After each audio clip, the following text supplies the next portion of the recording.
Graça e paz, pessoal, tudo bem?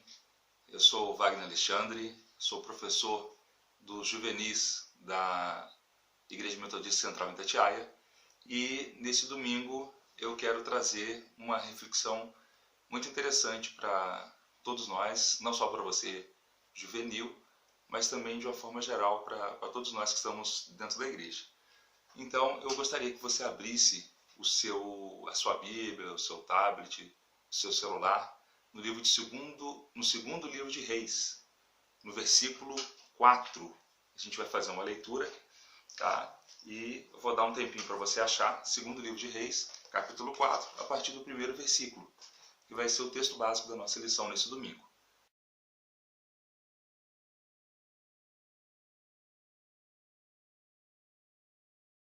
Esse é o texto que nós vamos meditar nesta manhã, né, ou nessa tarde, ou nessa noite, dependendo do horário que você estiver assistindo esse vídeo, que fala sobre viver na fartura e na escassez. E nós temos como base da nossa lição esse texto que retrata a vida de uma mulher que era viúva, né, e especificamente a gente não vai falar sobre dinheiro, mas sobre o modo de vida que a pessoa viu, uma vida mais humilde, com dívida ou sem dívidas. E naquela época é interessante que quando os homens morriam, né, as viúvas eram responsáveis por saldar as dívidas. Hoje, na modalidade que a gente vive, já geralmente, né, a pessoa que faz um empréstimo, contrata um financiamento, não sei se vocês têm acesso aos pais de vocês, né, quem precisa fazer um empréstimo ou comprar um carro, fazer qualquer transação financeira, geralmente tem um seguro embutido. Então, se a pessoa morrer, se acontecer alguma coisa, aquela dívida automaticamente ela é saldada. Mas naquele tempo, né, as mulheres, as viúvas tinham esse encargo. E quando elas tinham filhos, né, os filhos trabalhavam e ajudavam a saldar as dívidas que os pais tinham deixado. Quando os pais, as viúvas, não tinham dinheiro para saldar essas dívidas, eles pegavam, se elas tinham filhos, e eram levados para serem escravos. Veja bem a situação, né? A pessoa deixou uma dívida e a viúva assume aquela dívida, não tem o que fazer, não tem dinheiro e acaba tendo que fazer o quê? Deixar os seus filhos serem levados como escravos. E com esse problema, o que ela faz? A primeira preocupação dela é recorrer ao profeta, o profeta Eliseu. Vocês conhecem a história do profeta Eliseu, que ele caminhou junto com Elias, e quando uma das coisas que ele tinha pedido a Deus era o quê? A porção dobrada do Espírito de Deus que havia sobre Elias. E isso foi feito. E aqui ela se depara nessa situação. Manda chamar o profeta Eliseu para poder explicar o que está acontecendo e pedir ajuda para ele. O interessante é que o profeta, ele olha para casa, né, para a casa dela e pergunta o que ela tem. O profeta poderia simplesmente chegar e falar assim: minha filha, você está precisando disso, então eu vou orar e Deus vai fazer milagre, vai aparecer o azeite dentro da sua botija. Não precisava nem a participação deles. Mas para que esse milagre fosse realizado, contou-se com a participação de várias pessoas. E é isso que a gente quer meditar com você nessa manhã, sobre essa importância, né, de todos participarem e viver esse milagre. O profeta, o que ele faz? Ele orienta que todos, fala com a viúva: o que você tem? Ela tem só uma botija e um pouquinho de azeite. Aí ele fala assim: então, eu preciso que você pegue todas as vasilhas que você puder. Vai no vizinho, peça emprestado, né? E ela contou com a ajuda dos seus filhos para fazer isso. Então eles foram, bateram nas portas, pediram, com certeza. Pode ser que algum vizinho não tenha emprestado, ou talvez não tenha afinidade, ou outros tenham emprestado, por conhecer a história daquela mulher e temer que os filhos pudessem ser levados como escravos. Mas o fato é que eles ajudaram essas pessoas. Ela estava com dificuldade e teve alguém que foi sensibilizado para ajudar. E os filhos, eles foram fundamentais para levantar recursos para essa situação. Pense bem, se o profeta fala isso com a viúva, os filhos ficam em casa, descansando, e ela tem que fazer tudo isso sozinha. Mas aqui a gente vê que tem uma unidade na família para poder ajudar a sair dessa situação. Toda a casa passa, ou pode passar, por um momento de dificuldade financeira, por um momento de adversidade, assim como a gente também passa por momentos de alegrias. Quando nós passamos por um momento de alegrias, nós estamos juntos, queremos festejar, fazer um churrasco, fazer festa, e fazer tudo de bom, tudo legal.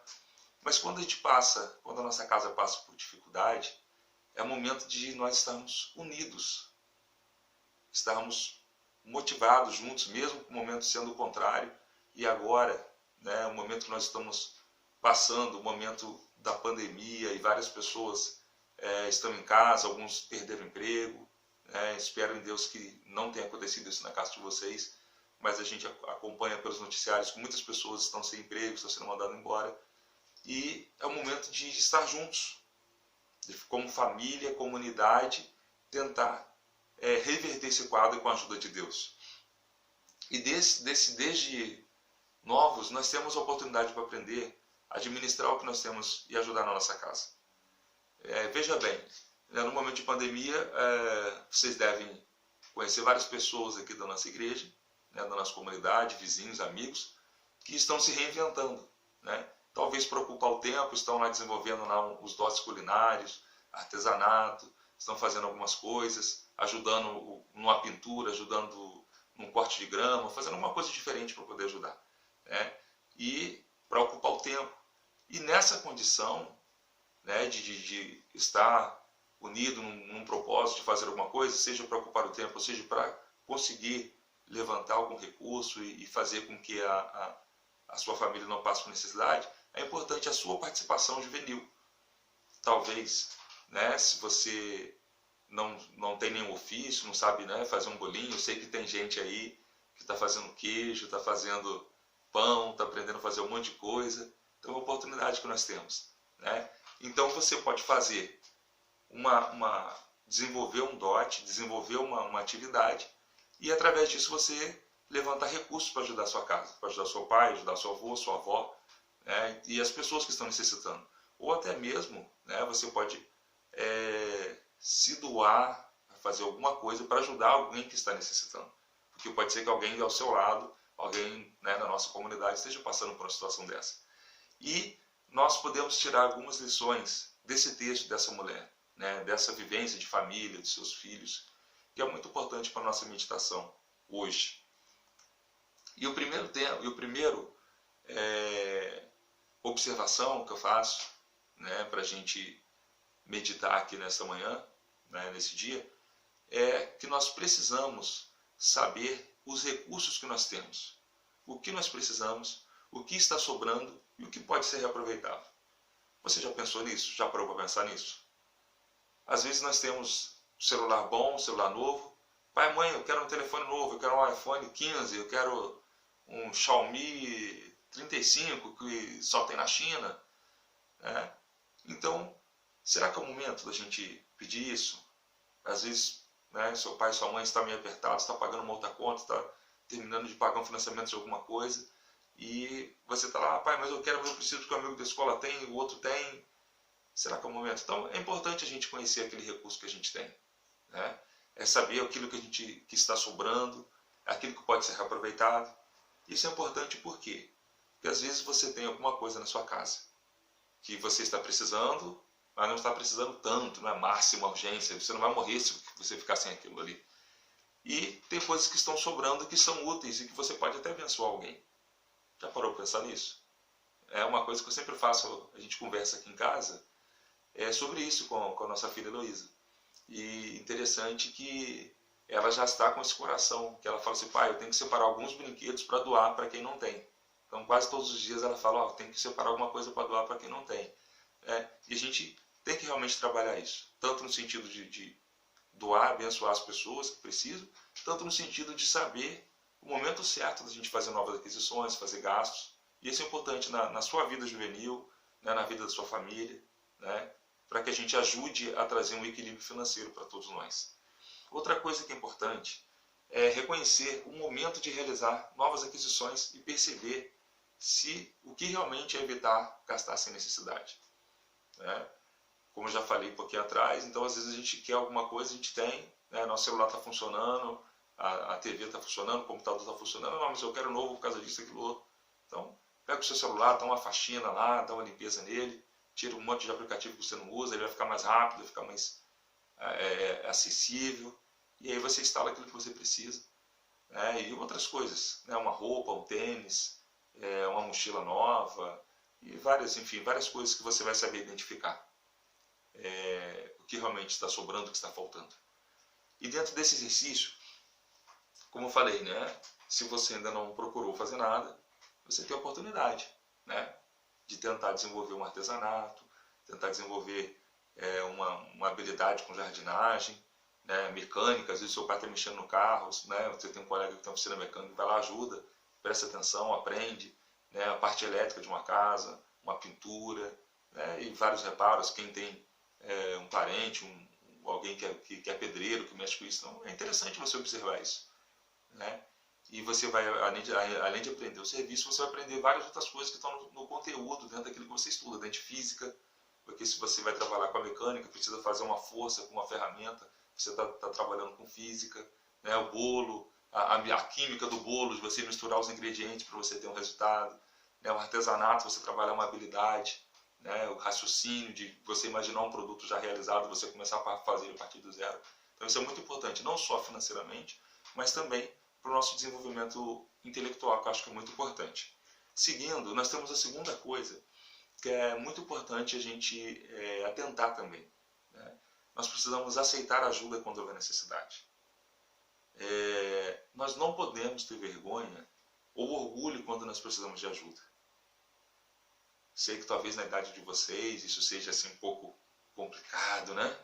Poxa, o orgulho, poxa, a pessoa vai trazer alguma coisa para mim na minha casa, o que as pessoas vão falar? Fique tranquilo, se você estiver passando por necessidade, a gente aprende na nossa caminhada com Deus, que Deus usa pessoas para nos abençoar, né? E a gente vê que se a viúva não aceitasse essa ajuda, ela não teria azeite para vender. O que o profeta falou para ela? O que você tem? Tem uma vasilha. Então pede emprestado, que quando para o milagre acontecer, ela precisava de vasilha. Então ela precisava ter azeite, porque o azeite naquela época era uma troca, uma moeda, aquilo aí valia dinheiro, né?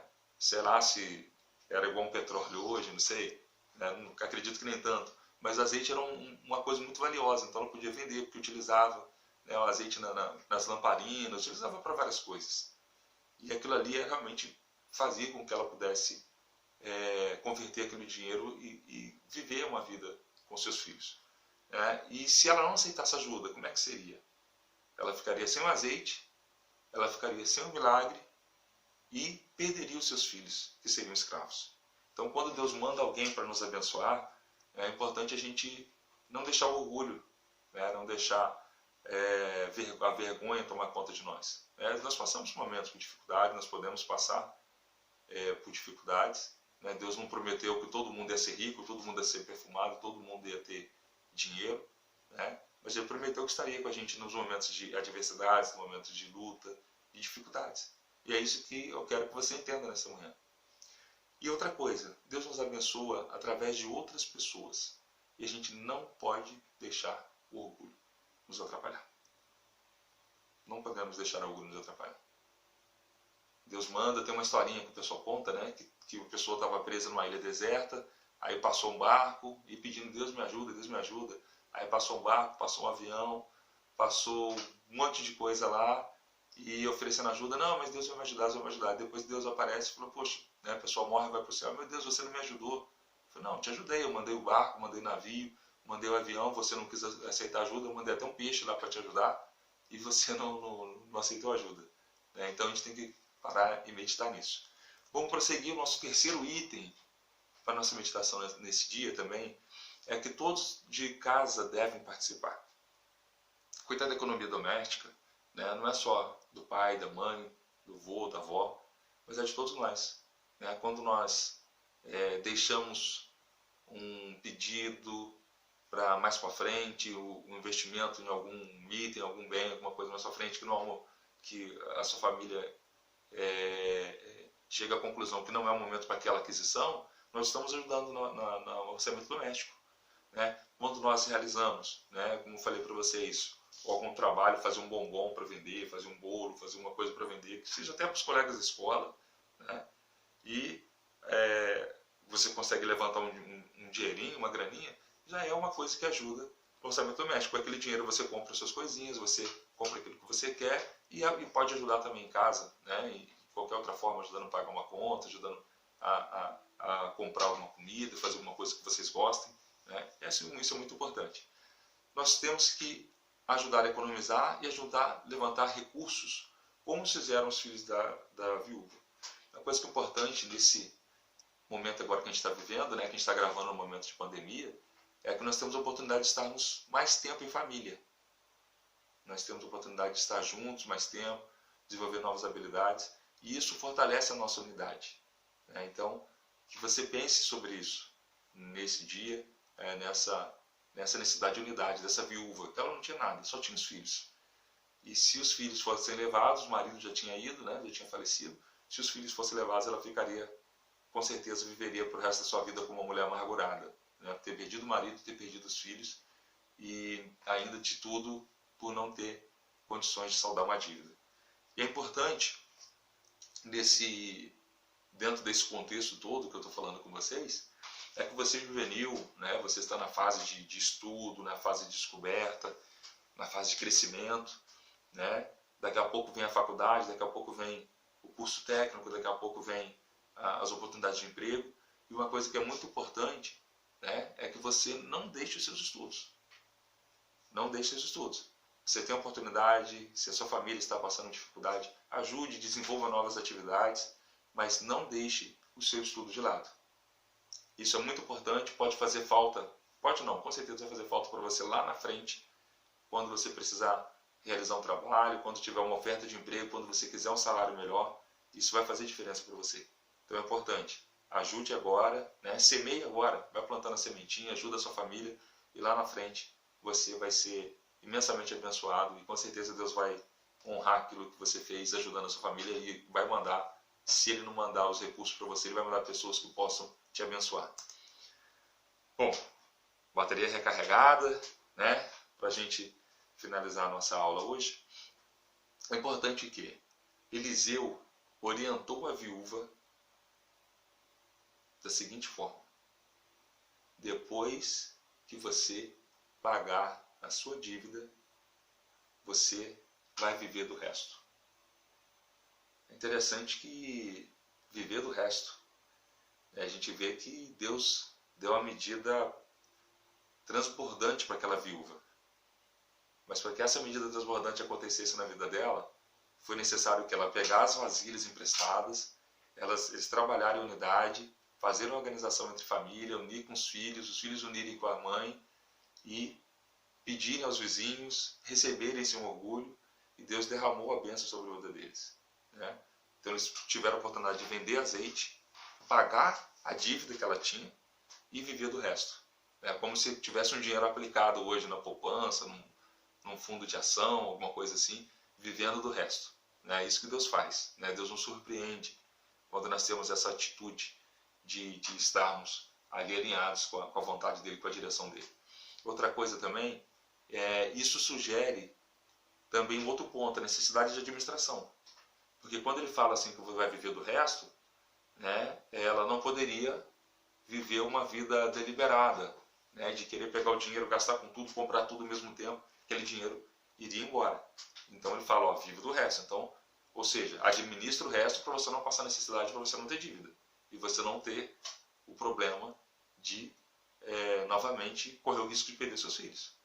Às vezes o profeta não passa, a gente lê o texto de lá em 2 Reis, 1 Reis, né, quando a gente vê os profetas, Elias, Eliseu, e aí, algumas pessoas o profeta passava sempre, né, na porta das casas, né, e essas pessoas eram abençoadas, mas os milagres não aconteciam todos os dias que os profetas passavam.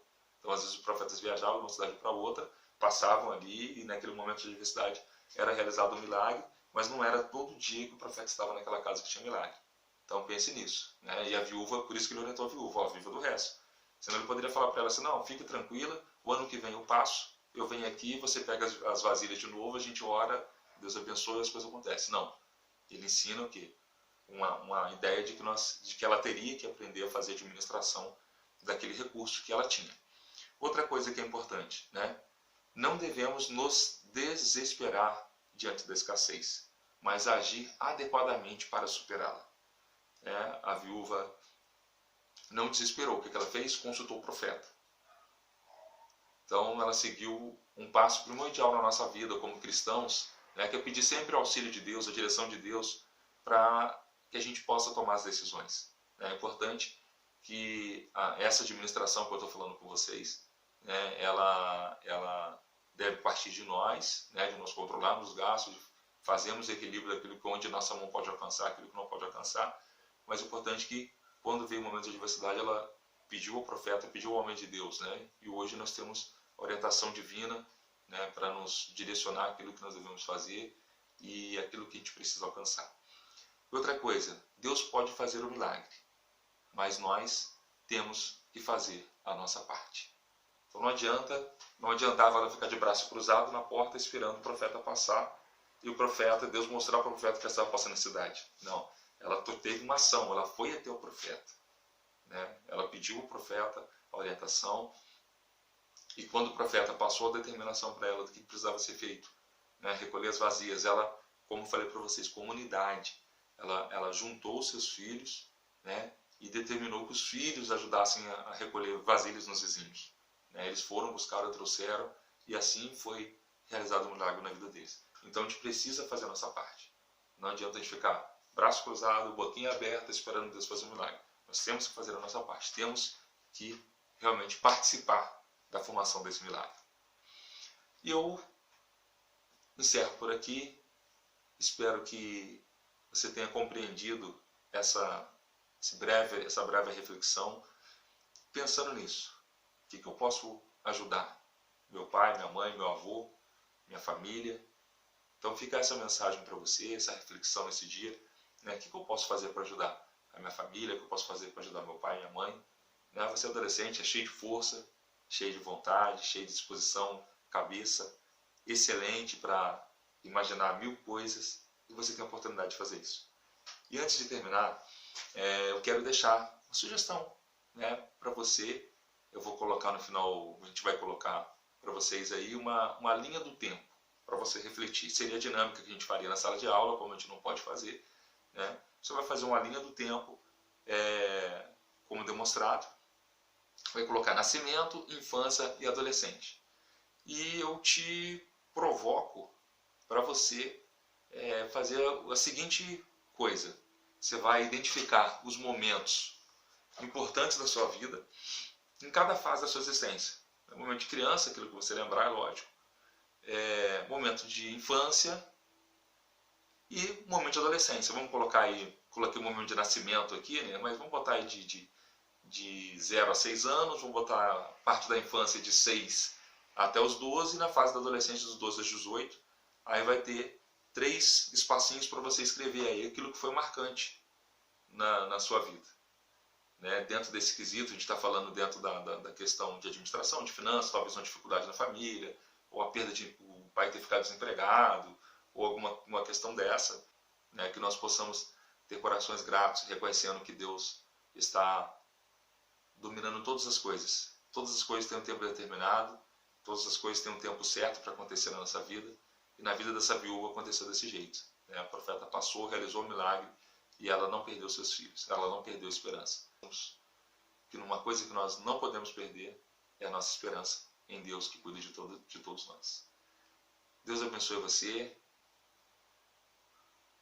todos nós. Queria aproveitar também, né, hoje é o Dia das Mães, mandar aí para vocês, para a mãe de vocês, um grande beijo, um grande abraço. Aproveita esse tempo com as mães de vocês, esse momento de unidade, bem interessante, né?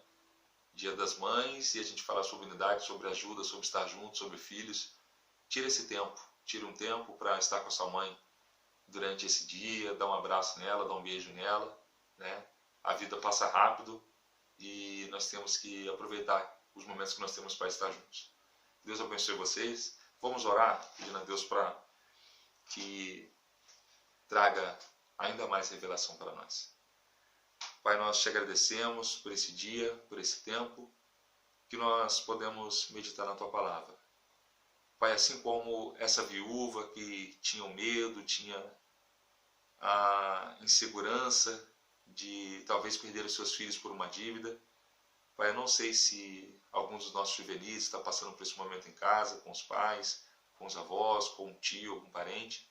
Pai, mas nós queremos lançar a nossa confiança na Tua Palavra, Pai. Que assim como o Senhor enviou o profeta e proveu azeite na vida dela, na vida dos filhos, Pai, que o Senhor possa prover na vida dos Teus também nesse momento.